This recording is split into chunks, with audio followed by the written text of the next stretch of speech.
சேலம் ஏற்காடு மலைப்பகுதியில் இளைஞர் ஒருவர் ஆபத்தான முறையில் ரீல்ஸ் எடுத்த நிலையில் தற்போது அவர் மன்னிப்பு கேட்டு வீடியோ வெளியிட்டுள்ளார். அதனை பார்க்கலாம்.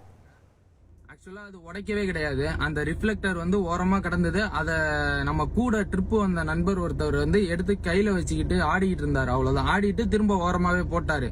ஆக்சுவலா அது உடஞ்சுதான் ஆக்சுவலா கடந்தது. ஓரமா உடஞ்சு கிடந்ததை எடுத்து ஒரு என்ஜாய்மெண்ட்டுக்காக தெரியாம ஆடிட்டு இருந்ததை எடுத்து நான் வீடியோவா போட்டேன். ஆக்சுவலா நான் ஆட கிடையாது. அதை கையிலயும் எடுக்கவும் கிடையாது. நான் அதை வீடியோவா எடுத்து நான் போட்டிருந்தேன்.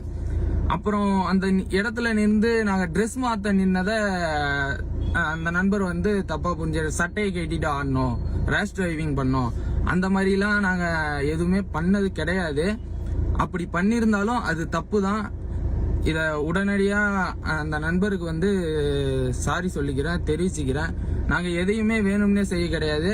தெரியாம நடந்த ஒரு இதை நான் எடுத்து வீடியோவா போட்டேன். அதுதான் தப்பு. அதை நான் சோசியல் மீடியால வீடியோவா போட்டிருக்க கூடாது. என்ன மன்னிச்சுக்கோங்க. ஓகேவா?